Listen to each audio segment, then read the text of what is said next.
Welcome back to the Talk of the Town podcast. I am your host, Nick Cartmel, alongside my buddy Logan Sheffer. Logan, go ahead. Say what's up. What is going on, guys? We're so excited to bring it episode 3. Previously, we had Casey Harris and Kyle Shepard and Derek Ruiz from East Coast Michigan on previously. So we're super excited to be for our third guest here, which is Primal Media. And we're excited to dive into everything Primal and kind of what makes the program who you guys are. So let's introduce our guest on for today. Based out of Port Huron, this media company is here to help your business achieve its fullest market potential. I got that straight off the website. With over 30 years of combined industry experience, it is easy to trust such a talented group of individuals with helping grow your business. This is done through visual content, branding, marketing, design, and according to their website, 1 billion cups of coffee consumed. Or energy drinks. Prime now, baby. Maybe more. Ladies and gentlemen, welcome Primal Media to the podcast. Thank you for having us. How you guys doing? Doing really good. How's the recent shoots been? Got any recent shoots? I saw you were with Dave, right? Mm-hmm. We were with Real Dave. Estate? Dave Simpson. He invited us out to do another ADTV shoot. Okay. And I know you've helped him with a couple of shoots as well. And I don't know, it was a good experience with Boat Week. And so that was our first experience with Boat Week. So right. Sam and I are actually transplants here in Port Huron, Michigan, as Drew has showing us the ropes over here. Yeah. So no, it was a good experience. Like the first Boat Week, it was really cool. Saw a lot of really cool things, and I don't know. Right. Yeah. My wife and I have been to many boat weeks. Quite a few. Yeah. So I mean, there is 4 of you guys. So why don't you kind of go down the line here and just kind of introduce yourselves? Start with you, Trev. Oh boy, that's a loaded question. I'm going to say long story short, and you're going to know why here. So who are you? The people want to know. The people want to know. Who are you? Who really are you, Trev? Who am I? What is it that you do here? What is it you do here? Who are you as an artist? So my name's Travis Ross. I've been a filmmaker since 2012. Kind of gotten the whole industry from music because I used to be a musician. Okay. My wife has always been my right-hand person, and she's helped market and kind of put that whole thing together. And when we transitioned to doing video work, because we knew so many bands, it was just kind of a natural flow. And we started doing from photography to videography, cinematography. We kind of just went down that whole road. And it's funny because that road actually led directly to Drew Jacobs. We started working with his label and his group of folks over there, and just had a wonderful experience of just being exposed to really high caliber like music production. And it really kind of jump started our business to really get to that next level. I can't thank meeting Drew enough, because I felt like it really was a big part of our career. But at the same time, it just there's so many lessons over the years, and he'll tell you about the bale of hay story. I won't get into it now. We'll save that for later. But so with that being said, I'll tell more about the company later. But that's my story. Awesome. Yeah, I've been a huge blessing to his life. Yeah, clearly. So That's my line. yeah. She actually has been a huge blessing. How about me? But so my name is Drew Jacobs. I am a musician and co-owner of Primal Media Co. So, you kind of just told the story. So back in 2016, I met with my now producers, John and BJ. I've been working with them since then, and I've released my debut EP with them, debut album, another full-length album, and since then we've just been busting out singles left and right. And I started doing more video work with the record label that we started. Okay. A lot of music videos, but I love this town and the surrounding areas, even down towards Detroit and areas like that. And I just see a lot of businesses that, I don't want to say, a lot of them don't know what they're doing when it comes to marketing. So I guess I can say that marketing and video work that they do. So we help a lot. I mean, we just want to help businesses grow, and we want to, work with businesses that we love and work with people that we love and help them grow. And that's just kind of why we started this whole thing. And that's who I am. I don't know. So do we need to redo that with the ambulance going by? I think we're fine. I I wrapped up what I needed to say. We got Da Vinci noise installation. Ambulance just went by. Brought to you by. But I'm gonna pass this on over to Sam here. All right, yeah, go for it. I am Samantha Ross. I am Travis's other half. I've been working with him the entirety of his career. Wow. I do anything and everything that's needed. if we need to learn how to do something, I learn how to do it. There you go. That's the best. She's underselling it quite a bit, but if we were to break down music video work, if I can't focus on anything else, she usually is the other half of that. So if I'm filming and DPing, she's usually directing, and then vice versa. Okay. I think she has probably the most critical eye of anyone I know. But that really helps. We're kind of a duo when it comes to our directing with Ripjaw Media, which is our music video company that Sam and I own. Okay. And then Drew's the third eye when it comes to Primal Media. And then April's the fourth eye. Or 3.5. I don't know. You choose how many eyes you want. Yeah. April, take it away. Yeah. So I'm April Jacobs, if you will. So I'm actually newer to this industry. So I've always been in medical. I've done research. I worked in veterinary. So this is all kind of brand new to me. So it's definitely been an interesting learning experience. But working with these three has made it pretty easy. So it's nice to always have somebody I can turn to, any one of them. And they all have very different experiences and skills. So it's been very helpful. She's a natural. She's a natural. Yeah, that's always She's an always ace. good. Yeah, I mean, so it seems like you guys are really like a close-knit team, right? How important is that to your success as a business, do you think, just having that whole team nature to it? Anybody can jump in. Anybody can do it. Go ahead. It's one team, one dream, as we say. I think the biggest thing is collaboration. I think, we're really grounded and mission-based people, I think, with our close-knit team. And, a lot of folks look at it, doing the video work is almost turnkey. You just got to do it. But we're so focused on what that brings the joy to the people. Like, what is that mission? Like, why do you do it? I think that's the easiest way to really describe it. I don't know. Drew, do you have anything to elaborate on that one? Yeah, can you ask the question one more time? Hold on. I got distracted by the guy on his There was a longboard skateboarder who outside. just came by. Maybe Good thing we Sam don't and I have should have just headphones. answered for us. Yeah. No, basically just The whole team aspect. yeah. Oh, So, yeah. How important is that to just the business? And like how close you guys are as a I mean, as I a want to company. enjoy what I do every day. You know Exactly. what I mean? So if you're close with the people you work with and you enjoy the people you work with and it's a good environment, then it's very important. Oh yeah. I don't think you guys would be doing this podcast if you didn't like each other. Right. So Right. you guys got to be tight. I can't stand this I guy. hate him. Dude. I can tell. Right. No, yeah. Why are we sitting next to each other? I don't know. I was gotta- gonna I sit should be over there. You but- should have cornered us. Yeah. Yeah. You gotta enjoy the people you're with, and it's a big deal to us. And We got to trust the it's- people too. Oh, That yeah. you're you have to with. trust them, and Yeah. that also comes with the clients we work with too. We have to trust the clients that we work with. We want to enjoy working with them. So like we all have pretty good careers, and this is something that we really did start as a passion project. Right. So it's something that we are doing. I don't say out of the kindness of my heart we because we want to believe do in it. it. Something It's that like we we're giving like. something like really great away to the mankind or something. Yeah. It's But we're something that just- we no, believe we're- in. we're- though. Saving lives. It's something Right. we want to do because we believe that we can help this area and the surrounding areas, For sure. and we can create a great product for them and really help their businesses out and just create one giant community and team. Oh yeah, and I feel like that's where every like creator or like business owner starts, right? You always start like you said, a passion project. I know for myself, like when I picked up a camera, it was like I had no idea what the heck I was doing, but I just started to love it. So once you start to actually figure out the fundamentals and stuff like that, it kind of flows. You guys find a group of people who are like-minded and are passionate about it as you are, and it kind of just takes off. And oh, I thought you were putting your hand up. Sorry. Yeah. Let me Raise a my hand. Yeah, yeah. So I thought you were going like this. I was like, Past the speaking stage. yeah, but I kind of want to jump back a little bit and talk about you guys mentioned a little bit about like you guys how you started, but how did you guys all meet each other, and when did this kind of take off, or when did you guys sort of form this group, Primal Media Co? Well, Drew, when was your first music video? So my first music video would have been in June of 2016. Wait. June. Are we gonna tell the story about It's the Bella Hay?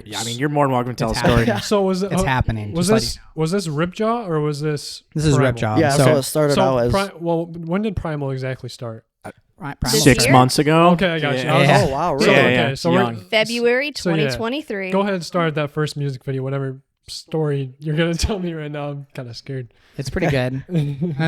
Drew has to tell from his perspective because I mean, you're really hyping up this bale of hay thing. I don't know if it's going to be as big of a joke as you're hoping it is. But so the first music video we did back in 2016, it was for a song called Damn Good Night. It was my first music video ever. Okay. And so it's just like, I'm 19 years old, if that. I might have been younger than that. I think I was 17 years old. Oh, wow. No, you were 17 and started recording, Yeah. but you were 19 when I met you. Pretty positive. Well, Got Me Like Whoa came out when I was 19. So I would have been 17 or 18 years old. So it would have been before 2016 then. No. No, it The was video came out definitely in May through- 2016. It came out in 2016. Well, in 2016 you were No. 19. Oh my gosh. It's okay. Whatever. I was 19. This is why we have April. She keeps us straight. Hey. Okay, sorry. I was 19. Anyway, so it was my first music video that I have ever done, and it was the first time I ever met Travis. And the video, like, it was going to open up where, you know, I'm just unloading a truck full of hay. You know, I've been working all day. I'm just this nice country dude. Just diving that right just into it. works so hard for his family or whatever, you know. And when we were setting up the lights, because we had this whole light setup, and we had this frame to hang the lights from, and it was too short, and it was in the shot, and so I had this whole truck full of hay bales, and so we decided let's just use the hay bales to lift up the frame, make it taller. Well, then I was left with one hay bale to toss in the bed of this truck. Oh, God. So the opening shot is just me tossing. I don't even have gloves on or anything because I never like baled hay or anything like that. Right. And so I just grabbed one bale of hay, tossed it in the bed of the truck. I close it. And I'm like, oh, So much work. like, A lot of hard it was work like there. it was just an insane amount of work. And then when we released the video, all we got in the comment sections was like, "Oh yeah, country boy only tosses in one bale of hay, huh?" Or, "Oh yeah, hard working man doesn't even wear gloves when he's baling hay. Oh, like God. his hands would be cut up, yada yada yada." I'm like, guys, it's a music video, man. Right, It's not right. that No serious. stage and everything. So, and the thing is I had a lot of hay bales, but I had to use it towards something else. And I'm like, I can't tell these people that. Like, there's no way to explain it to them. Right. So I just ate it. But I get ripped apart in the comment section all the time, dude. It's insane. Hey, I will mean, say I was not there for that. That specific Why weren't you there, video. Sam? I didn't want to be there yet. Oh, that's right. I okay. forgot about that. I don't know if I should say. You can say it. You said it, so you might as well say it now. What did I say? I said, how did I say it, Drew? I wasn't there. Didn't No, you? You said how something did I- along the lines of you don't want to work with some 18-year-old kid or something Yeah, like it was that. something like, Might have been some yeah, other I'll pass. language. I don't feel Right. like going to a video shoot with an 18-year-old kid. Mm. It was something of that sort. But then Okay. I came on board and we shot Missing and Wishing, and it went big. So, you know. Hey, there you go. And now we own a company. And now Right. we Yeah. own a company. yeah. So I want to kind of go back into like just the Ripjaw Media stuff and just Mhm. kind of how all that started too. I've seen so many like of those of your music videos have got like big, like crazy big. What's that kind of like? Just because you started back what you said 2016 roughly, and how many views were you like averaging then compared to some of the songs you're putting out now, or what? Mm-hmm. I think you said a few million or something like that, or So more. we got over 100 million views. Yeah, on I'm it. saying collectively. So, yeah, Collectively. Yeah, Yeah, got collectively. to be Even more well than over that. that. Per- Yeah. yeah. For things that we count that aren't necessarily like quick reels or stories, it was over 100 million. Yeah. Last Wow. we checked in January, of all the work we've done with the label and them. And if you count Drew's stuff, we're probably close to 200 million of Oh just my. his reels and other content and splits and everything else of divided. It's like, it's pretty insane. And like, it's one of those things that, you know, we're not like the country star that Drew is. And I say that lovingly. But like, you know, from the outside looking in as like a, cinematographer and as directors, it's one of those things you never really think you see the day of, and it doesn't necessarily seem real yet. Like, but it doesn't also bring what you think the acolytes you're going to get with it as well. And I say that from like, you still have to hustle and work Oh, to yeah. get that next video, that next project, next client. Just because you have a view count doesn't necessarily mean things just come to you. Exactly. And I think it's one of those things that like is an early videographer. Like if I were to talk to myself when I was 10 years ago and say that, I probably wouldn't have got it. Right. But like when the longer you're in this industry, you still have to work your ass off. Oh yeah, essentially. and I feel like once you achieve those goals, like you were saying, it doesn't really, you recognize it and you acknowledge it, but you're still working, like in the back of your head, you still have like, oh, I got this next to go for next. Like it's never like, all right, I got this. Let's just kind of, no, it's always like, it's always going to be climbing the hill. So I love how you talked about that. Like it's just, it has to be like that as a creator. Like You got to your remove job. ego. And, that's the biggest thing is like you got to remove the ego. You have to think of it from a creativity perspective, and then how can you grow? Yep. And that goes with any industry. But, Oh, yeah. Anyway, that's my my dad talk for the day. So how fast like was that growth? Like, did you see it immediately, or was it something that just kind of was over time, or it was like one video that just popped off all of a sudden, and then you gained X amount of subscribers on the YouTube channel, or what was that like? So Yeah, Travis, how was that? oh boy. So I'm gonna go back to Sam's comment about missing and wishing, which was the major video on Drew's label and for Drew that Okay. really just took off because we worked with a lot of artists, and you get like a couple thousand, 10,000 plays, and you're like, oh, this is really big numbers. And in 1 week on Facebook, this hit 1 million. This is back in 2017, and this is one of those things that just doesn't happen. And I mean, obviously, like with Facebook marketing at the time was much different than it is today. Right. It kind of all blew our minds because it happened so quickly. And I'm going to let Drew tell the rest of the story because you were the one in the seat probably. Yeah, it feels like this question is kind of geared toward me. Was that Missing and Wishing? Yeah. Yeah, so back in 2016, 2017, when these songs came out, it was we were actually working with the lead singer of I Prevail at the time. His name's Okay. Brian, and he helped us out a lot with social media and kind of taught me quite a few things, and it was eye-opening. And since then, it was like flipping a switch when working with social media. It's ever-changing, but back then, we had the formula down. Like, if I wanted a viral video, I could post a viral video. Right. It was just like going and going and going. Back then, you would put like meme captions, Okay. like the yeah. words Yeah. on top, words on bottom. And if you just, like, I would post a video and it would be, have you ever felt this way? And people like and share, they go, I'm feeling this way right now, and yada, Right. yada, yada, all this And stuff. now those get like 2 views. Or Yeah, they something. suck. Yeah. They're not good at They're all not now. aging well. Right. No, Yeah. they're not aging well. But I go back and I look at them, and dude, that time is probably the most viral.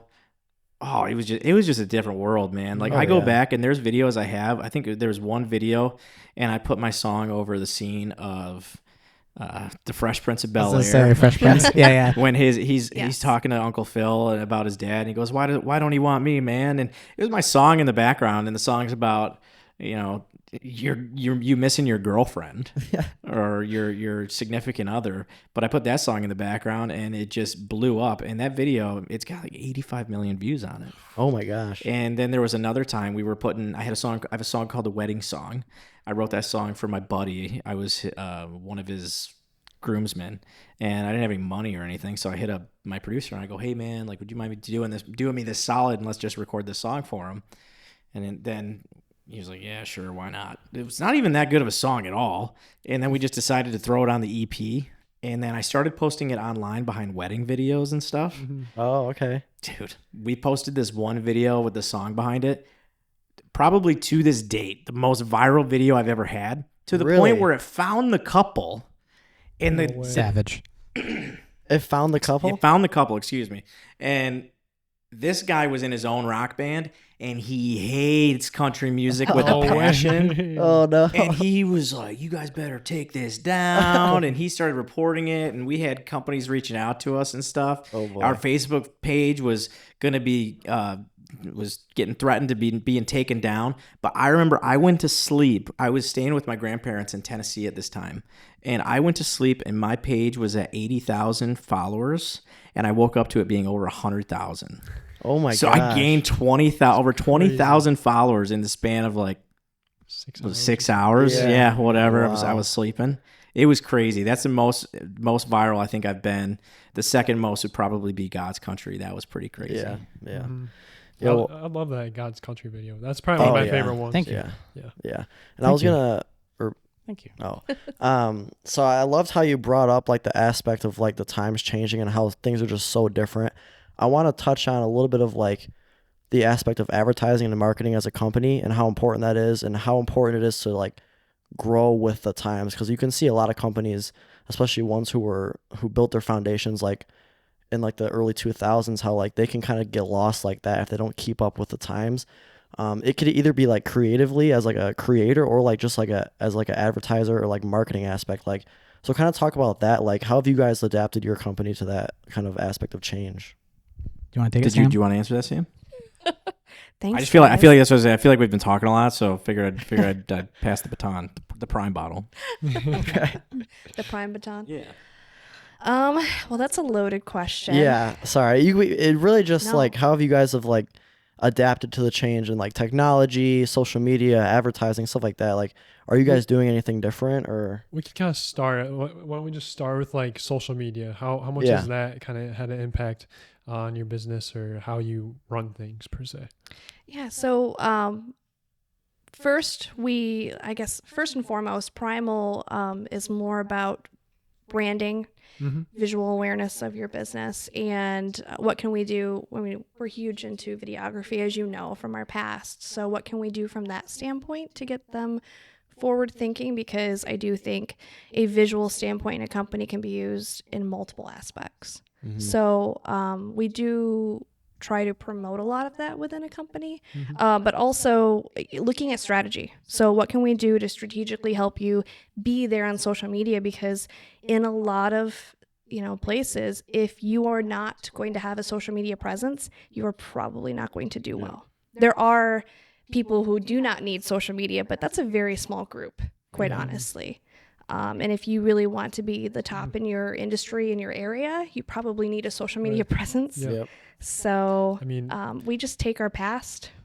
And I mean, as Drew has mentioned before, it's ever changing. So, staying with the algorithm and what's happening, being at the forefront of social media, that's just what we do. Yep. Yeah, and if you are a business that is doing well and you don't need social media, you're probably going to do even better if you were on social Exactly, you could media. get to that It's next not going to level. hurt your business by any means. No. And every single business and the needs that they all have different needs.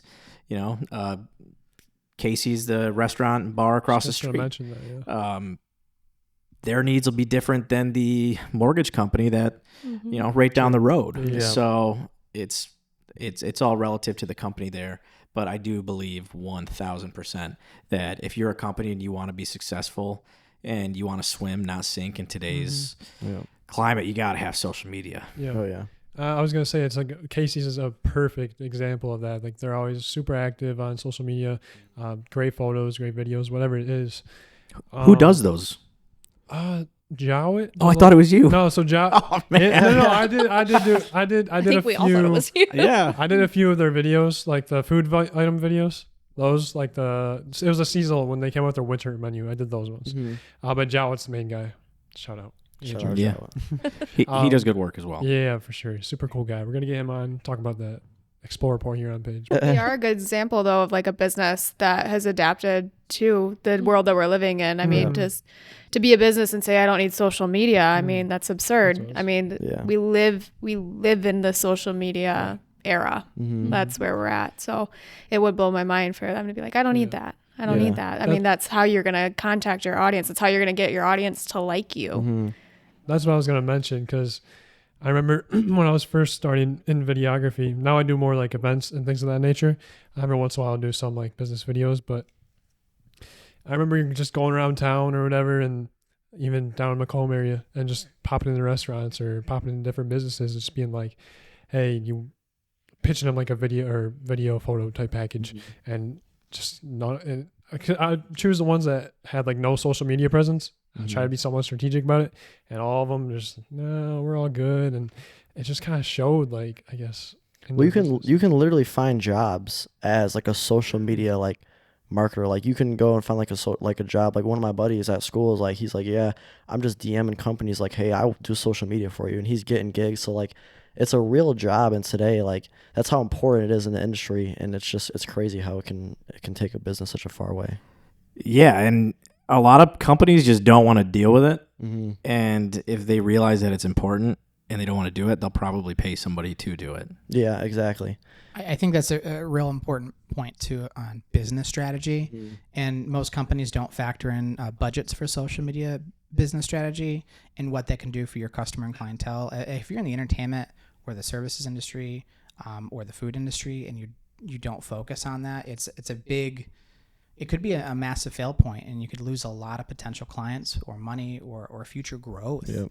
I think going back to your point earlier, Nick, you kind of mentioned a little bit about businesses of the early 2000s and that mindset about, hey, I have this website that was probably made in Yahoo GeoCities. You remember that? I'm cringing over here. OG. But they thought that's all they needed for that type of growth. And you kind of have to adapt with the times and try new things. Yep. Marketing is such a thing about, giving it a stab and seeing when it works. And if it doesn't work, try something new. You have to build a pivot. Hey, everybody, get Primal. Thank you. Speaking of Primal, I'd like to know, where did the name come from? Primal in the first place. Ooh. Because a very, very long list of other names. That's usually where it starts. in the nutrition or like that area, Primal's like, you're eating like raw liver. You're eating Liver King. Liver King. Yeah. I think it's a good example to pull up our sponsor, Prime Energy Drink now. Actually, one of the names we had on there was Prime. Oh, that It was, Really? Yeah. Okay. Yeah, Prime Media is what we had on there. Yeah, I would That echo. doesn't sound bad though. We'll let No, April it tell doesn't. some of the story. I feel like April needs I to tell feel like a there story. was a lot of deliberation back and forth, and we had, of course, like a long list, like every business does. Mm-hmm. And we knew we wanted something clear, we wanted something concise, we wanted something that stood out. Mhm. So definitely it was a one-word thing that we were gonna do, and we kind of made it a long list. We kind of had a theme going, very similar names. to like the word primal, like a lot of words falling into that category. And I think, Drew, did you end up sales pitching Primal to the rest of us? Yeah, I felt silly while doing it, and then that's the one we ran with. So, You And even put a then- suit on and everything. It has some diagrams. It was well, It's so because wild. I thought the same thing you did. Whereas Primal, I thought of like the Liver King, but I was like, I don't want to be affiliated with the Liver King, or Right. anything like Yeah. that. But- Everybody was on board with it, and then I started saying it more, and I started liking it. I really liked it a lot. Yeah, I feel like it's like the perfect balance between not too like Aggressive. Aggressive? yeah, Yeah. aggressive, Well- but also it kind of fits everything that I guess. that you Yeah, do. well, Yeah. something forward and But yeah. like, because It's- go ahead.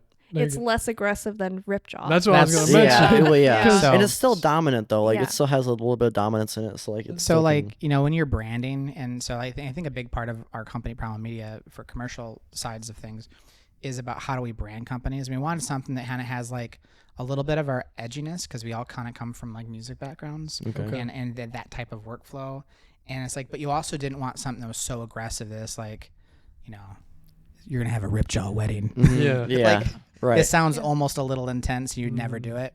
And so when we were starting to kind of when we moved here, we actually uprooted our whole family and moved here because we lived in Kalamazoo. My wife and Wow. I did, Samantha and I, to put this business together and kind of have a big change for our family. Okay. And, we felt like, that kind of symbolized a lot of things. It was kind of this raw energy with Primal. It kind of felt, safe, but not too intense. And when Drew pitched it and landed on it, I was like, okay, we kind of think of like an animal. I think you probably saw on our website, we have the saber-tooth. Yep. Mhm. I'll is take kind of our credit for thing. that one. That was you. Great. That was I like that. April on that one with the saber-tooth. And so we just kind of started spitballing the idea and then kind of refined it. And we literally sat on it, I think, for a week. I thought we chose it fairly quickly. I thought. I We mean, a were at week dinner. I thought was We really, were right down the road at dinner, and we chose the Yeah. saber tooth. Yeah. And No, I we like it. finalized the primal, I think, all at the same time. Yeah. Yeah, I think it happened relatively quickly, but After it the felt like a long deliberation. time. Felt like a Yeah. long time. Yeah. But It it's was a good. long week. I think the name, I think to me, we'll kind of go on what we all think it is, but it kind of symbolizes a little bit of prestige.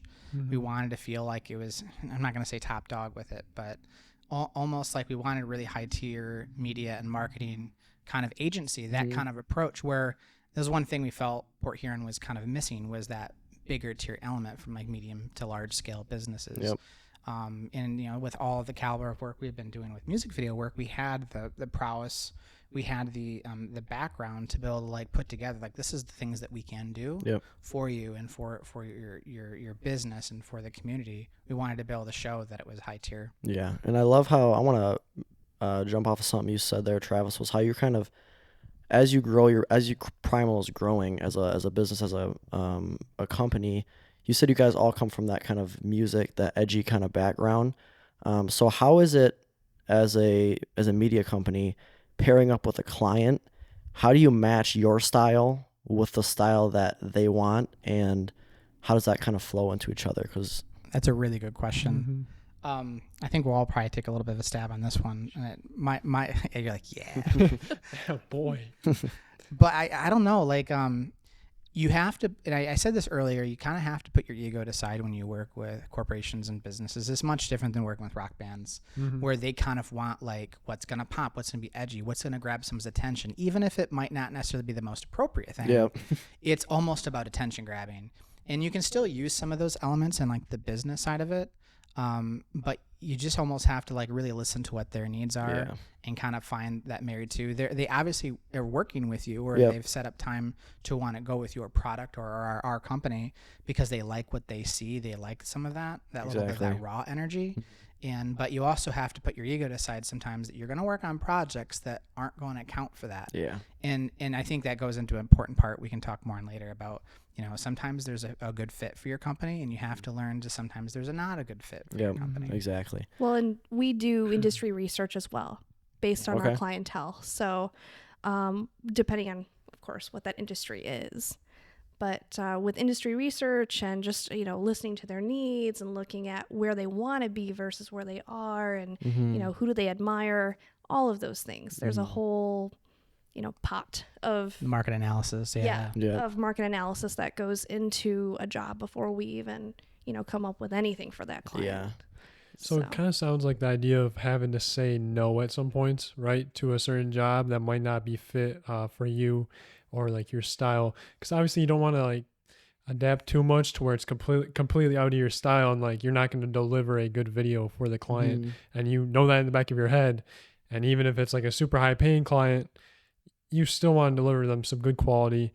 So what's the importance of just having to say no for any bit, or I'd say it's mainly in the creative businesses, but just that importance of saying no, what's that mean to you? It's hard. Coming from, really hustling when we kind of started our business, and we have multiple businesses we all run within ourselves individually too. So I'd say we're definitely all very much entrepreneurs, but after you kind of do it for a while, that no comes down to like a cost benefit. Like, what's your opportunity cost lost with your family? What's important to you if you take that job? What do you sacrifice? And the older I get, I feel like that hits me harder of like, well, what am I going to sacrifice if I take this work? Yep. We have like 3 to 4 other jobs we work as well on top of Primal. Wow. And you have to consider those and weigh those personally. And when you're younger, you always think, I can handle it. I'm just going to hustle it. I'm going to do an all-nighter. But that gets old so quick. And, that's the best advice I can kind of say on that, is that sometimes you really have to think like what's in your heart and what you can do.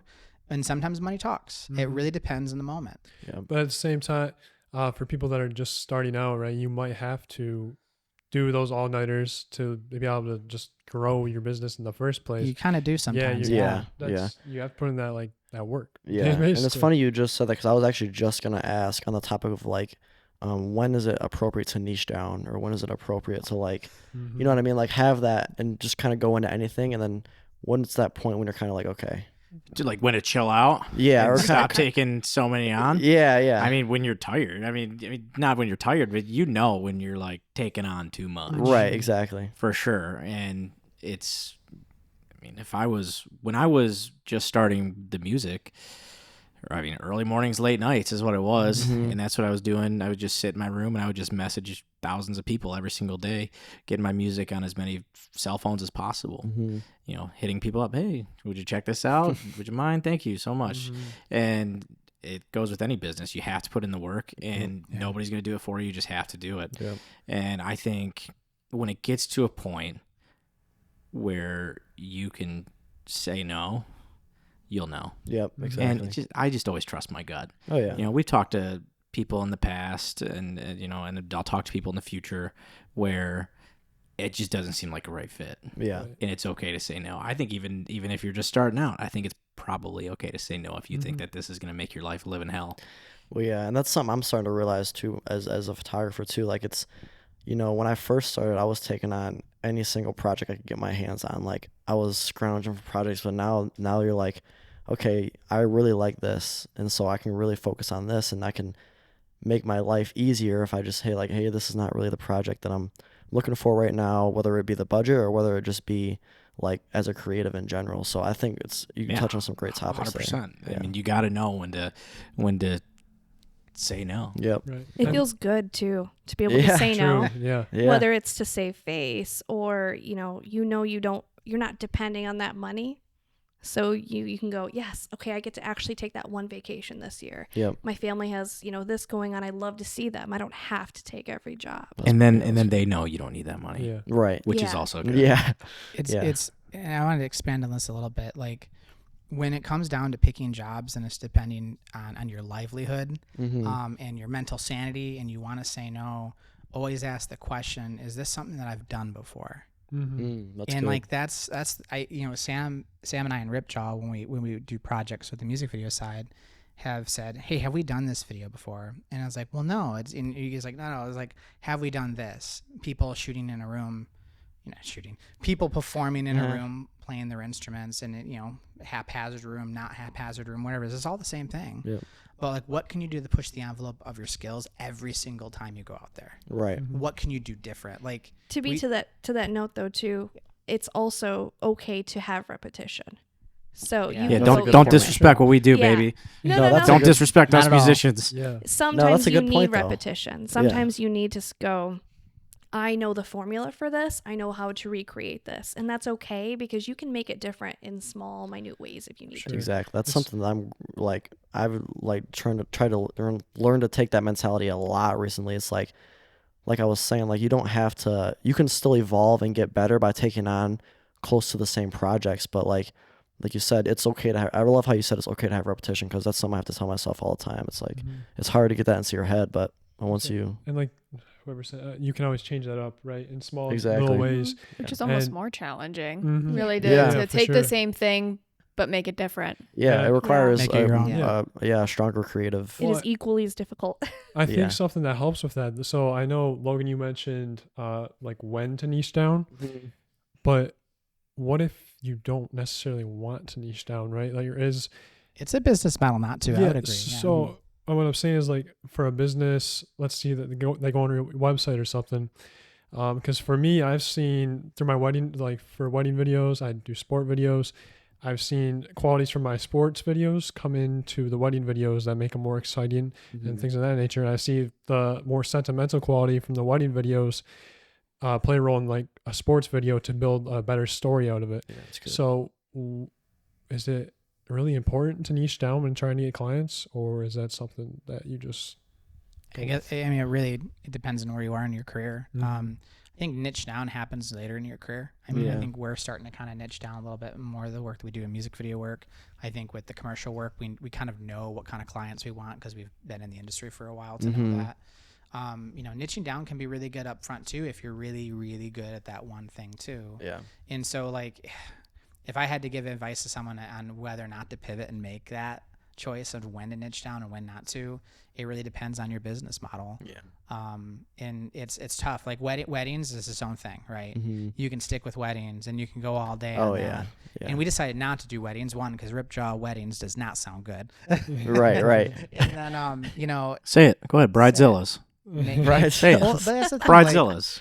No, You no, know, no, no no. comment? We were too Yeah. I'm in busy. the wedding True. video Yeah. business. I'm just, Yeah. I'm just messing with her. Yeah. No, you're Stay good. out of that one. But that can be a very profitable, lucrative business model that works really well. It's very repeatable, a lot of the same thing, but you kind of learn different things that make it unique as you go, and how to make that day really special. You learn techniques how to work in the worst lighting environments or the flickering lights or audio in a big auditorium or church. And so it was like, we decided we weren't going to go that route on our brand and stick specifically with music videos and high visibility stuff for Ripjaw as a brand. And so that I'd say our brand is niche that way, is really dive down to music videos, but Primal is really focused on just commercial business in general, which just kind of gives us the ability to separate from that. And so if you do want a niche, I would encourage you to have a different LLC or a different business that's specific towards one thing, Right. because then you can funnel in your best work for those target markets. Yeah. So I have a question about that. When you do niche down and you are sticking to a specific like industry, I guess, how do you still separate yourself from the people who are doing the same thing as you? Like, for example, like you said focus a lot on the music industry. what are you guys doing differently than other companies are in terms of making music videos and stuff like that? For music videos? Yeah, like, because it's obviously you have to, as a business owner, as a company, you have to learn to adapt to separate yourself. I know Sure. as like creators, photographers, whatever you are, you're still competing with other people. So what is your kind of mindset on that? Yeah, so essentially because I work with the label, Mhm. I produce all the videos. Right. So I hire the videographer. I get the locations. I figure out the budget. Okay. I get the locations, everything. Drew's Okay. the producer. Okay. That's the job of the producer. So what separates us is we're consistently doing it. Okay. And we're working with these artists. If you're talking strictly just video, I don't think anybody else around here puts the amount of detail that we do into them Yeah. when it comes to, I mean, we do a million takes. Yeah. We do a million. I've been on sets where they'll do 2 takes and go, all right, that was good. Right. I go, really? That was it? Well, it shows in your work that you do. Oh, those yeah. million Thank you. takes, I mean, like, we your do a videos lot. Your videos are lighting-wise, awesome. Like, everything like that. They'll, like We smoke, do a whatever it lot. is. It's the little elements that you maybe don't see the first time, but as you watch the video over Sure. and over, it's way more apparent, and it just sticks out way more compared to some other music videos. well, yeah, and that's Sure. what does separate you at the end of the day, like the little stuff. Like, I mean, Yeah, well, thank you. attention And, to detail. and we spend a lot of time on them. I mean, we've had shoots that were 22 hours before. I was Oh, gonna wow. say Yeah. that. I think 22 I hour literally shoot. slept on a floor at Yeah, one of the we- shoots. Before I had to take, like, slept on the floor because it was so late into Oh the my night. We were God. Oh so my tired. God. But I mean, it turned out great. yeah. Turned out And phenomenal. most people, they bust it out and get it done. Right. Mhm. But we want ourselves to we want it to look like a movie. Yeah. We want it to look good. So you got to put the love and quality and then the time in to make something that looks like a movie. And I think that's a good point too. It's a kind of integrity of like your craft. You can go and you can shoot it, or you can go and make it you're topping your work before. Yep. And like I think, us as our hardened filmmakers is like we're really like, how can we push the envelope? How can we make it a little bit different? How can we add a little bit of edge? I mean, some of the videos will go through 30 days of pre-production for music videos. Okay. Where we'll be working through with like, actors, actresses, location scouting, what's going to work for the story, writing that story, rewriting Storyboarding. it, destroying the story, rewriting, destroying, starting again.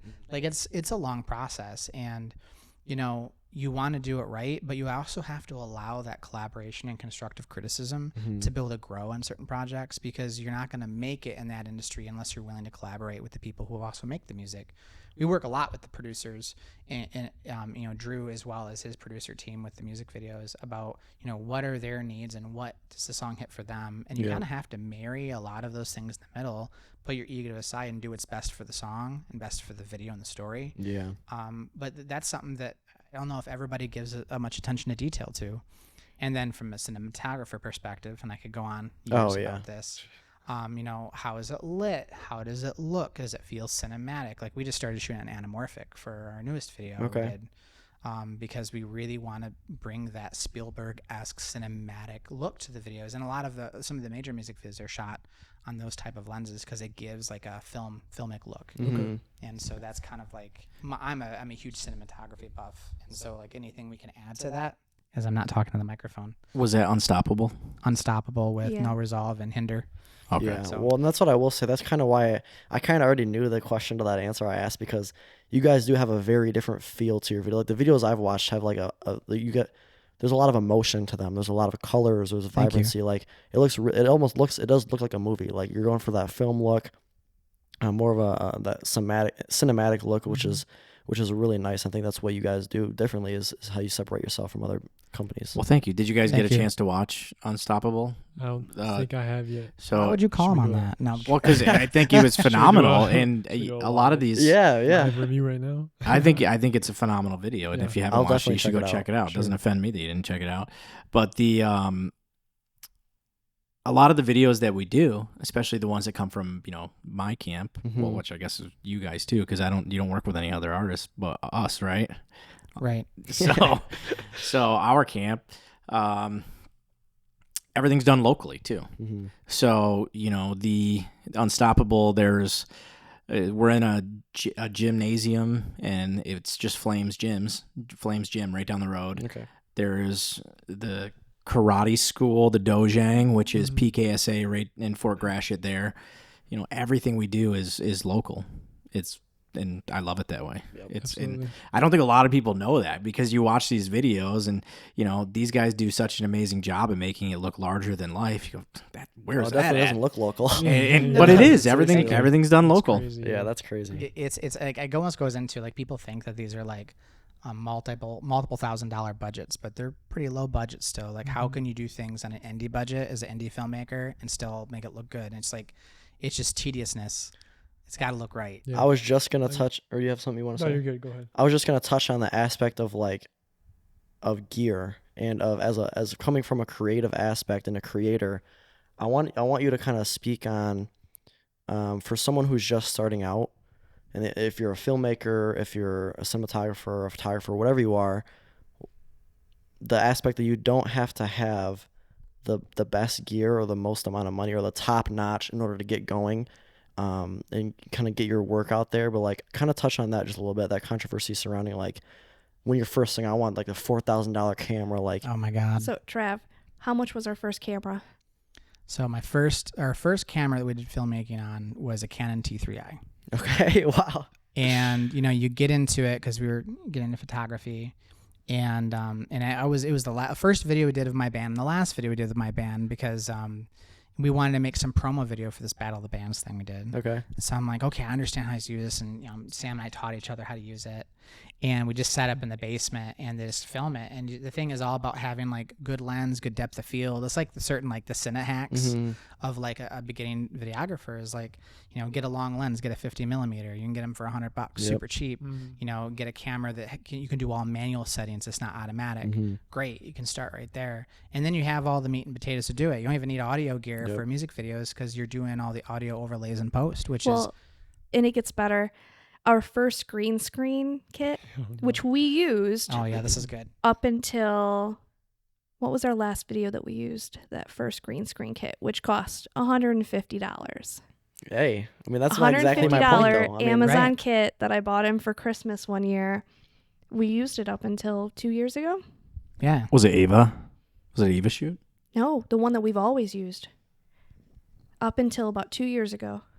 Yeah, we used one of those green screen shoots, I think, in the Comeback Stronger shoot. Like, Mm-hmm. you just keep on adding gear. yeah, And it's like, it doesn't Yeah. matter how cheap it is. Like, you'd be surprised at how many budget things are used in major production Right. movies, too, of just getting by because you need something in a pinch. exactly. And it's like it comes down to gear ends up being higher quality and it is more rugged than it really is about the cheap gear doesn't work. Yep. And so, anyway, I'm not sure. I'm probably over answering No, your you're good. question. That's perfect, So- though. Under answering it, yeah. We're talking about a lot about the gear and the whole look of your films, right? Or Yeah. videos, whatever it may be. But what about the story? If your film does not have a story, if your video doesn't, I don't care if it's a 1 minute business promo. If there's no story there, there's no point in shooting it, right? So, what's the importance of storytelling to you in both the Primal videos that you're making for these businesses, as well as the music videos? Because the music videos are so apparent to me. The story, like, you. is like you said, pre-production 30 days out sometimes. So yeah, just kind of touch on the whole storytelling aspect. I'll say storyline's probably the hardest part. Mhm. Always. We spend a lot of time working on story, and we have multiple people, multiple opinions, a lot of cooks in the pot, and Yeah. it gets I don't say messy. Like, it's not like nobody's ever arguing back and forth about it. There is a lot of, oh, I like this, I don't like this. Well, I really like this. Yeah. And trying to make a good story that has a good twist at the end, or it builds up, and Well, it's kind of a lot of story is one of those things that there's actually a lot of factors. You have, how do I market this band with this story? Mhm. You Does know, it fit the branding? Does it fit the branding? Is there shock factor?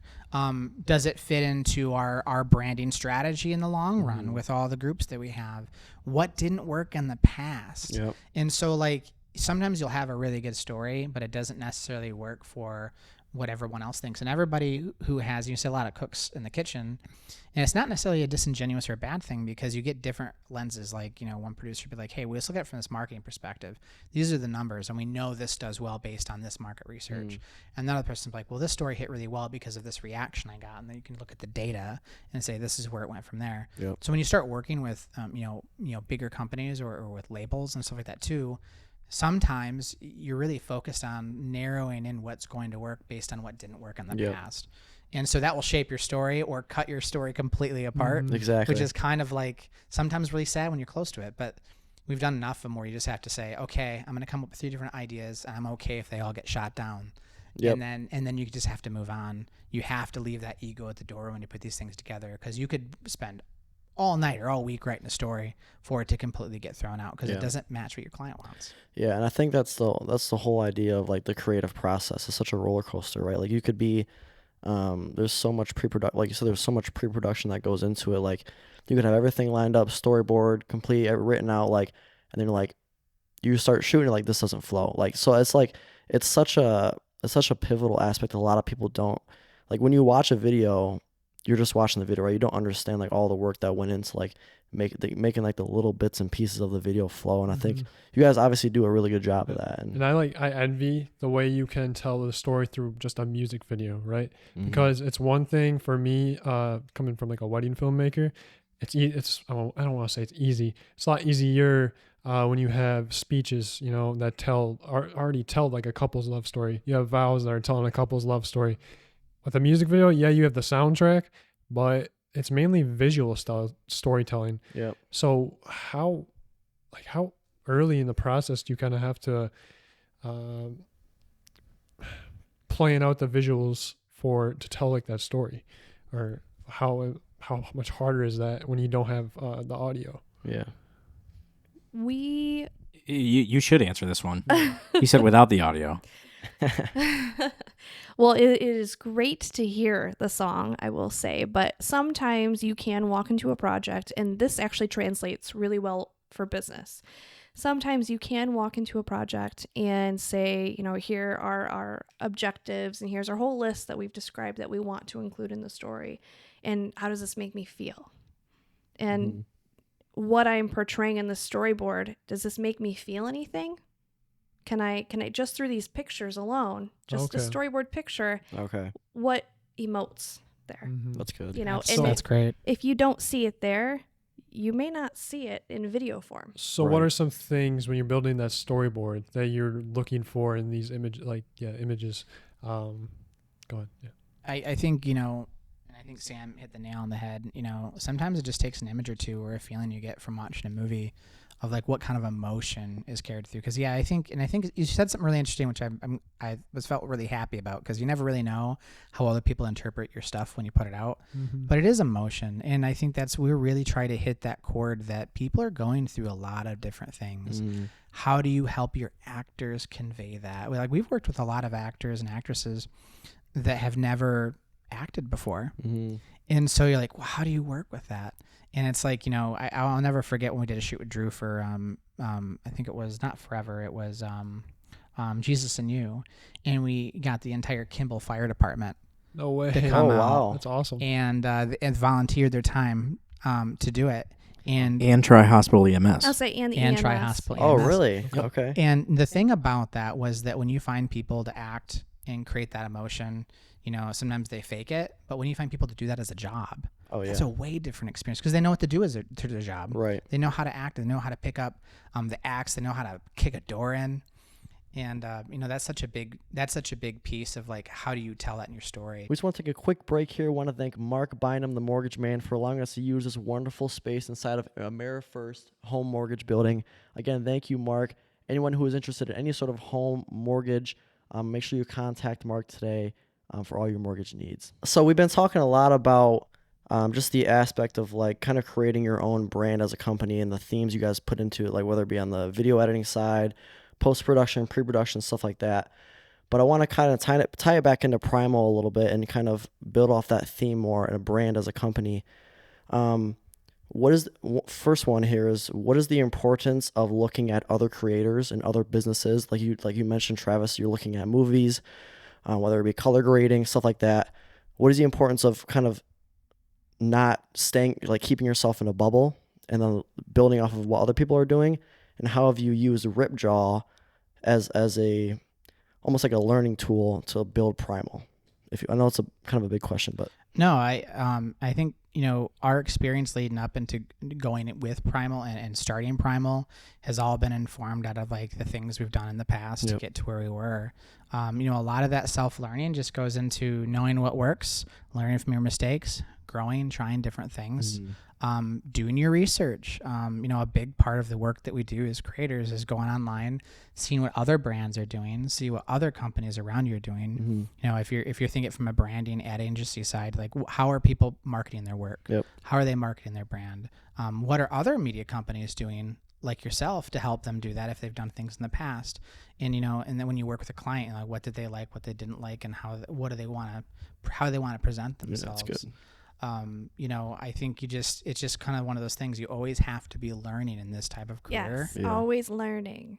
Such a big piece. You always need more knowledge. Yep. If you think you know everything, then you've already lost the game. Exactly. So I think it helps too that there are 4 of us, right? Yeah. So we're kind of a checks and balances with each other too. So we do, yes, have all some kind of similar background, but we also do have different day jobs. We interact with people very differently in different industries on our day to day. So I think that each of us kind of brings in a different perspective. And when one of us is running in one direction, you got the other 3 like, hey, maybe that's not what this brand, that's not what this company needs. Hey, I'm in this industry. I know a little bit more about maybe what this company needs. So I think it helps that we do have 4 people with very diverse day-to-days. That's perfect. Yeah. So when you're having like a meeting with a client, like a business client trying to build their brands, is it like all 4 of you chipping into this meeting at once, or is it one person, then you're kind of going back to the group and collaborating again? What's that like?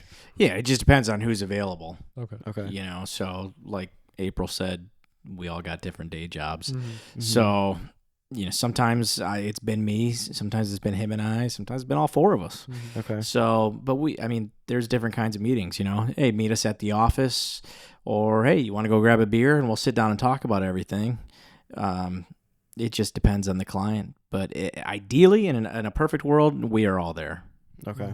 Yeah. So where's your guys' office located at? It's here in the downtown, right? Yeah, it's right on Water Street. Okay. Right on Water Street. And we don't have any signage or anything like that. We don't really need people walking in off the street. No. They can just find us online, give us a call, and we can have a meeting at our office in the conference room. I've noticed that your website, you mentioned online, I've noticed that your website is like super well built. How important? Thank you. You Thanks, made Sam. it? Okay. It is. How it is really important is having just that nice online presence for client experience, really, when they're trying to reach out to you? 100% yes. I think it's just like with social media too. Like you want to have that presence and you want to look current.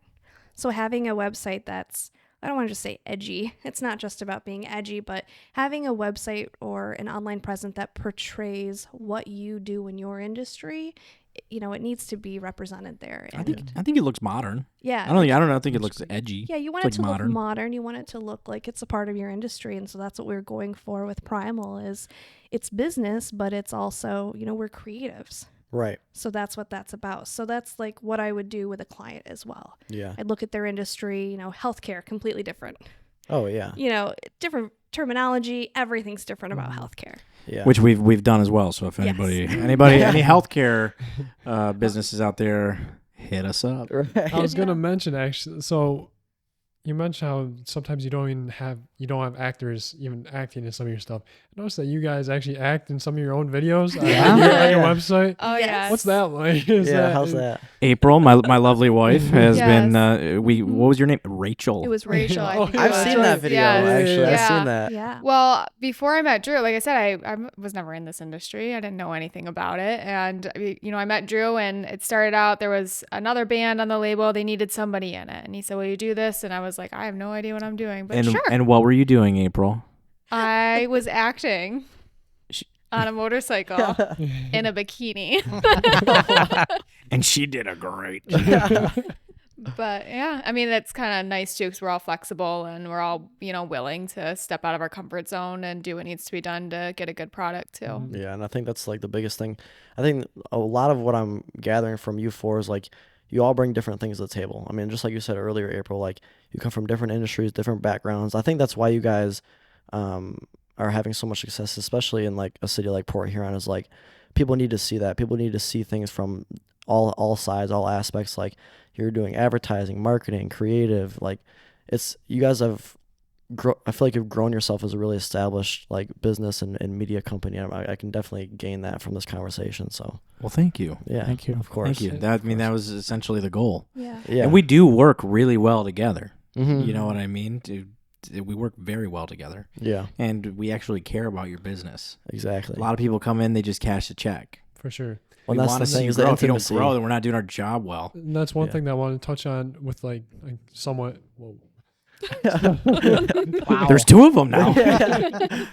Somewhat, Growing in numbers. Yeah, going back to like the website idea, that so when your clients first reach out to you, how important is it to just like when you're first meeting them, giving them a good experience, or even in the shoots, giving them a good experience so that they come back to you? Customer service, Mhm. 100%. Understanding your client, being nice, being respectful, understanding where they've come from. I think, you kind of have to do a little research before you meet your customer. Yep. As so key to this whole thing. Understand where they've been, what's their story, because you need to be able to have that conversation when you sit down with them.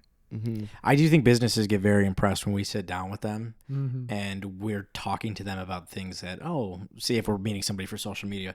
Well, we see the last time you guys posted was on June 9th. So, or like, Okay.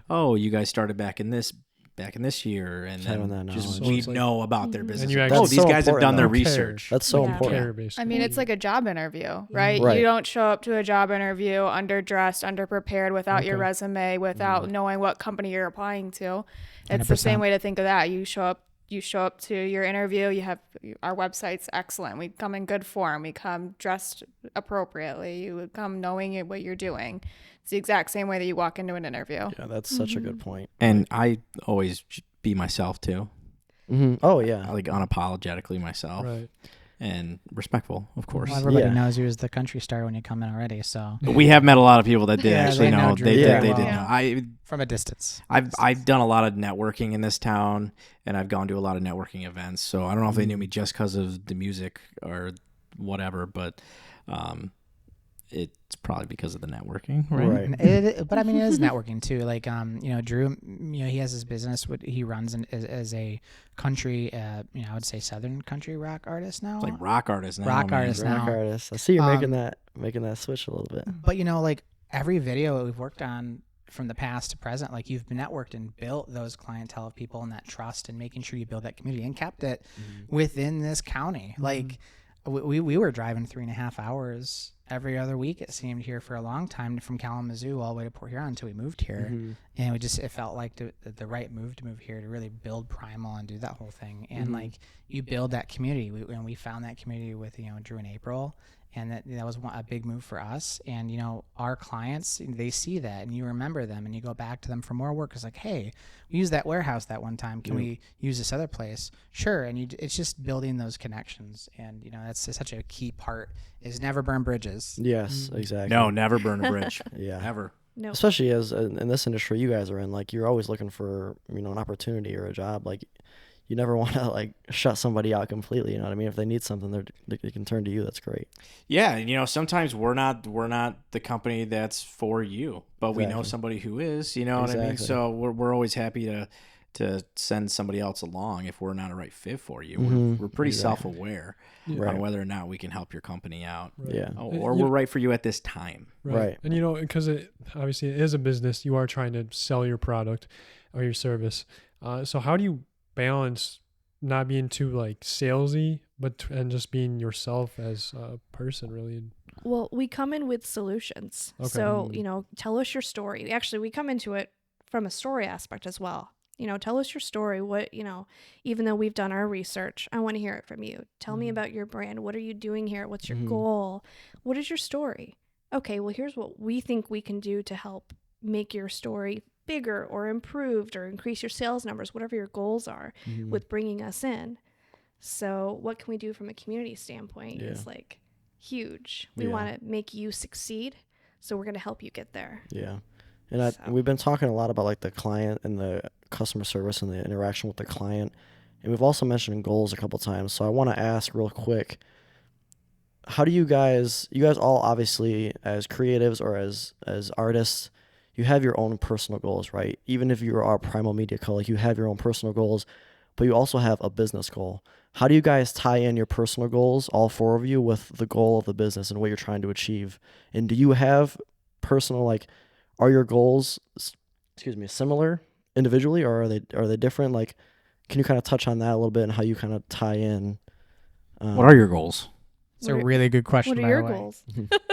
My goals, so my personal goals is to have ultimate freedom to do whatever I want to do whenever I want to do it. Okay. And I want to be able to have my family not worry about anything ever. That's good. And I want to be able to exist and not be miserable every single day and be unhappy, you know? So I don't think that's too much to ask for. No. And I would say that this business is 100% in line with that goal because I love the clients we work with, and we only take on clients that we really want to work with and we love. And, you know, we listen to and like I said, if it's not a right fit for us, we know somebody who can help you.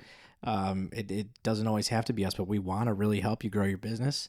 We want to work with you. We don't want to just have you be our client, or, you know, we want you to be our friends. Exactly. We want to build a relationship and a community. And I think that helps tell that story though, right? Like with all the work that we do, especially with Primal and working with businesses, is if you really have to love what you're doing and you have to love who you're doing it with. It's such a key part to this. Yep. And that's definitely how Primal started. We called Drew up one night and we all had this similar goal and we just hadn't really talked about it. And it was just meant to be. Okay. Like, I know we had all been thinking about it for quite a while and hadn't really talked about it together. Nobody mentioned it. And see, that's what I was curious about. Yeah. Was like, how so that same week, I was talking to her about creating. I said, you know what? I'm going to start a media company. Yeah. You know, I'm not the best with a camera. He does a lot of film. I can, but I'm not him. You know what I mean? Like I'm not these guys who can bust all that crazy stuff out. But I can definitely get around it. And I was like, you know what? I bet I could find some, you know, videographers around the area and somebody, because there's tons of, you know, video companies around here, and it just seems like not a lot of them are really putting in the maximum effort that they could. Exactly. They're just kind of waiting. Which is fine. Yeah. Which is fine. But, and I go, somebody needs to do this, man. And so I was like, I'm going to do this. And then 3 days later, they call me up and like, what would you think if we... We had the same conversation for like 2 weeks Probably in the same Kalamazoo. night. And we were like, we don't want to do it on the west side. The west side, there's just so many big businesses. And our goal Saturated. wasn't to Yeah, take a lot of away all the saturation between business. companies. Our goal was to go to a community and grow it. And we were like, well, we know a little town. Right. And this town's perfect. Yeah, I was Oh, gonna yeah. say, legit the perfect spot. That's why Like, we're doing this. That's why Yeah, we're doing this that's why we're podcast. doing The the same way you guys are doing this. literally, media like company, the story you're saying sounds the same way that we mentioned. literally the same started the thing. Like, podcast. I love this Yeah. town, dude. Yeah. I told people ever since I was a kid, because I used to go down to Nashville all the time. mhm. I said, man, Port Huron could be like a little Nashville. We could Yeah. have rooftop bars. We could have all this stuff going on. And now they're starting to make rooftop Yeah. bars. Yeah. They're starting to, I'm like happy that somebody with money, because I can't afford to do it. Somebody with money is actually making a change in here. But I want to be a part of that. We want to be a part of that. We want to bring people in here Exactly. and build this town up. Yeah. It's And nice to give back to a community too and be part of a community too that's helped us so much. I mean, like they said earlier, all these videos, they're here. The actors, actresses are here. Yep. So it's really nice to now have a business that's helping to grow that community, that's helped grow us from the beginning. Exactly. Which is really cool. And I mean, we love Port Huron. We love everything that Port Huron has to offer and the potential that Port Huron has that I think we're starting to see more and more. Yeah, and I do got to give a huge shout out. I know we've been talking up the town, but you know, even the city of Port Huron, who's helped me out a lot with videos. It's been pretty remarkable to, you know, if I need a location of some sort, you know, and I post it online, and when I say city, I do mean the actual city building and the council, but also the community itself. Like I can post in the Port Huron, Michigan Facebook group. I've seen that so many I times. do. I'll probably be doing it tomorrow. You know what I mean? And you So get- and you We get filmed tons in the of- most random places. yeah. Yeah. And people they've seen, we've done it long enough to where they've seen the product that we put out, and they go, oh, I want these guys to do this on my property. Yeah. I want that. I would love to see my property in a music video, because I know that it's Exactly. going to look good, and I know it's not a bunch of hooligans Yeah. coming out, The resume does just wrecking help. their property. Yes. The resume does help when it's you're looking for collaborators on your project. Right. So Right. I think that's the biggest thing that we're just so fortunate through all the years, is that you build those networking connections, and it really just helps everything going forward. Mm-hmm. And I love how we've talked about community so much, and I love how you guys are so focused on that, It's huge. because you could be obviously out here being like, oh, we have 100 million plus views on this and that. Drew, you're a great country art or A million followers on Facebook. country baby. / rock artist now. But I just love how you're not walking around like, ooh, I'm head honcho over here. Yeah. You're very humble. Humble, yeah. And I just love that about your company as a whole. So I just wanted to compliment you guys on that. Well, thanks, man. Thank you. Yeah. It's very nice. I mean, I don't really have. I mean, I was kind of gonna leave it up for the end here. Should we just throw some of those Do it. few controversies Do out it. there? Okay. Yeah. Curveballs? Yeah. Go Yeah, for yeah. it. We're ready. So we'll Okay. just quickly go down the line. You don't have to say a whole story. Sure. Yeah. Yeah. But Everyone looks at me. Yeah, Travis. Oh my god. Hey, you don't have to say the whole story, Story mode. We Travis. didn't know how Short and long it was sweet. gonna be, but we can.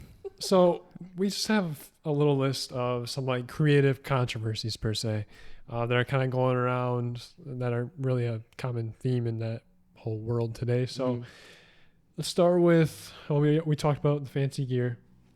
How about AI? Do you think it's going to have a place, or do you think it could ever tell a story like a human can? Because obviously that's a huge part of filmmaking is a story. But I'm going to say the answer is yes, and Midjourney has helped me storyboard a couple times. Okay. Yeah, 100% yes. I think it's fantastic. I think there's already becoming a point in Hollywood where it's getting dark. Mm-hmm. There needs to be limitations. 100%. There and needs you- to be laws put in place I agree. Yeah. for these actors, and they're already trying to take advantage Yeah. because they're trying to save money yeah, and make money. Yeah. It's April's take. Yeah. Yeah, 100%. Technology is always changing. It's moving, and I think it's inevitable. Yeah. Yeah. I think AI could help anybody's business, just so you know. Oh yeah. But, for but that could be a There's lot conversation of for another time. benefits, especially as a creative. I mean, in the industry, it's advancing rapidly, and I think we can only use it to our benefit. I do agree there should be limitations. yeah. I do agree from that standpoint, but other than that, though, I think it's a wonderful tool. It has helped save my audio so many times. Oh, you've used it for your audio. Yeah, well, actually, I wanted to use, so for Adobe, they have a plugin called AutoPod, and it can just make your Yes. podcast. Beautiful. remote. It's beautiful. Yeah, but I got DaVinci, so. Oh, I've been using Photoshop Beta for Oh, yeah. It's wonderful. It is the lasso tool, and you just literally type in, "I want a castle," and Yes. it'll literally give you it's So crazy. nice. Like it's Have insane. you seen this new app, the AI app, where it's creating headshots? No. I have seen that. You're gonna be out of business, dog. No, I have seen it. I haven't even looked at it because I was like, I'm not looking at that. I'm just doing my thing. It's And I was messed gonna- up. Yeah, I know. It's messed up. I have It's seen a little that, too though. airbrushed, but it's good. It's quite. It- I saw yeah. one where I went. It was a girl that we know, and I was like, whoa. Yes. No, I saw that one too. I know, I know what you're talking about. It's definitely there's some aspects that as a creative they're scary, to be honest. Like I mean, Yeah. at college we had a whole conference meeting with like the whole school board just about AI and about like the worries that the students would have. And so I'm not gonna lie, there's some aspects of it that do scare me, but at the same time I'm just trying to keep telling myself that customer service is a huge thing, and creating a relationship with a client is, I don't think, something AI can do. So I mean, it's something that's, you have to come at it from all different aspects. It gives you some filmmaking shortcuts when you need it if you use it tactfully and tastefully. And I will drop one example. So when we did Hurt, we made Drew an elderly old man by using deepfake technology with another AA technology to like take a screen cap of his old face, and it would oldify him, just like the basic apps. But we also did practical. Your grandfather came in Oh, this is and good. sat in the chair for us. So it was a mix of practical and deep fake. We wanted to show the old hands that you couldn't really do with the technology. So you Okay. understand the limitations of technology and use it. Yeah. And it's like, oh, wow, those hands look very weathered and old. And it's holding this teddy bear at the end of the video. And then it shows Drew as an older man pulling away. And it worked really well. I Wow, thought it worked okay. really well. Yeah. You have to That's check it cool. out.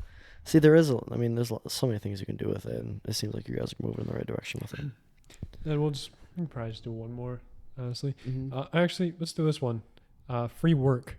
What's your opinion on just doing free work? That's a really good question. Yeah, You that's like it. not paying I somebody. said 2 words. So like mainly for people earlier in their career. Do you think you should Like- be doing free work to build your portfolio?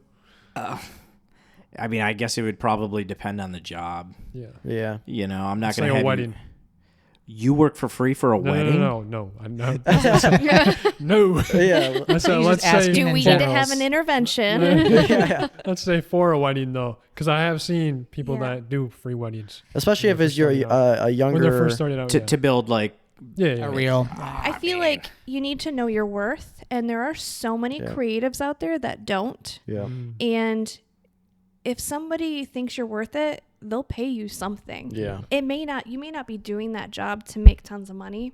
Mhm. You might come out for $150, but it proves your worth. Yeah. I And it- mean, and even with our friends, like our friends I would never expect my friends to do free work for me. So even if Yeah. I had a friend who was a photographer and they're like, oh, can we just, you don't expect that, Yeah. even, and regardless who it is, because your work is worth something. Yeah. For sure. yeah, That's 100%. Everybody's work is worth something. Oh yeah. Even if they're just starting out, they should get paid. And if you're doing work for somebody who believes that you shouldn't get paid, screw them. Yeah. I want to support my friends. I want to support other creatives. You know, we're at the point in our lives where I'm like, yeah, I'm going to pay you for your product. Yeah. And There's so much time that goes into it. Like, Yeah. Yeah. And I mean, sometimes it could be more of a like me and Chef. He did photos for me for my business. I made Yeah. a cool video for him. We Straight kinda that should. way. Oh, Bartering. Yeah, barter. Yeah. Bartering works We love really We well. do that Totally with back. our friends too. Yeah, Barter. who she was yeah. who she was just talking about. Shout out to Thumb Coast Electric. Yeah. Yeah. That's what we're in the middle of talking about that Yeah. right now. Okay. Yeah. Gotcha. Yeah. That's good. I'm going to say the other controversial topic to that too is that it's definitely a double-edged lens. No pun on cameras. Looking at the camera right now. Because like if you are starting out and you have no real, and the thing is social media and your website establish who you are as a creative and you have nothing to show for it. Like you're really just hoping that your friends and your buddies and everything are going to hook you up. Like And that's word of kind of mouth. what that beginning work is. It's like, Yeah. hey, grandma that owns a cookie shop or, my friend who does football or sports, let's get in and kind of do this thing and get into the community and make something and get creative with it. Mm-hmm. But building that reel is so important that sometimes if it's something that leads to a really great opportunity and builds that trust, it can lead to really big things in the Yep. future. You just really have to think about, if I do this and spend that time, what is the opportunity cost I'm going to gain later if I do it? Yeah. And I think I liked how you touched on, Drew, like, what's the project? Like, I think that can really play, like, a big role into, like, if it's something you've never done before and you're like, hey, I mean, I want to grow at this. I want to learn, like, more about it. I like what you said about just, like, it depends on the project. That's all I'm going to say. 'Cause I Yeah, think 100%. Like a wedding. No, I probably wouldn't do it for free, but I'd ask if they hired another videographer if I could sit in and film it, or if they weren't going to have anybody, then sure. If you want to film it, then more power to you. Yeah. And like, say if it was something about the restaurant across the street here, if you want to go over there and hit them up, like, hey, do you mind if I just film these things for you guys for free? You gotta measure out your time. How much is your time worth? Yeah, that's true. And does it build a relationship if you do And that? if they like Exactly. it, then hopefully they'll book you, or they go, wow, that looks great. Here, hopefully they Right. send you some money. Right. Is this project going to produce something in the future? Right. Or is it just something that I'm just giving them for free? 100%. It definitely just revolves around how passionate you are about it. If you're trying to do the free work, even if it's for a wedding, Yeah. we keep bringing up weddings a lot. Well, you do a That'll lot of take weddings. years off your life, but Yeah. I like doing weddings. I might die by the time I'm like Right. 50. Yeah, those are stressful because those are Yeah. one takes, and It's Yep. one take. One thing goes, one gotta audio get it right. blunder. Mm-hmm. Like Trav was saying, terrible lighting, things of that nature. I mean, sometimes you get a really sick sunset shot. Sometimes you're out there in the rain. Yeah, you got to make it work. yeah, It's, You got to make it work. So that, and it you is do a what great it job. is. You do a I phenomenal job. appreciate it. Well, that being said, well, actually, one more thing. Congratulations. You guys are newlyweds. Correct? Yes. Thank you very Yes, much. Congratulations. Thank you. guys. Thank you. That's always an exciting. Awesome. Yeah. No, we're pretty happy about it. June 3rd was the date. We went to Jamaica, had an amazing time. Oh, okay. And then but back to the grind, baby. Yeah. Oh, yeah. Back Work to work it. doesn't Back stop. to it. That's awesome. Awesome. So, well, I think that's going to do it for our third episode of the Talk of the Town podcast. We really enjoyed having Primal Media on. Trav, Drew, Samantha, and April. Chef, you got anything else? No, guys. I mean, Nick, you nailed it there. I think we were super excited. I mean, we were just excited for this podcast in general because we're going to get to talk up with creatives. Like, we're both just like so eager to talk about everything, creativity, and just all of the behind the scenes stuff that goes on, because it's just, I could go on for days about it. So again, thank you guys so much. We're so excited to see what kind of stuff you guys are doing in the future. And we just want to wish you guys the best of luck as well. Sure. Yeah. Yes, if you're a business Thank and you. you need some branding videos, whatever it may be, make Yes. sure you guys hit up Primal Media Co. Instagram, it's Primal Media Co., right? Yes, sir. Go to their website. All the links are there. We'll put their stuff down in the description too. Yep.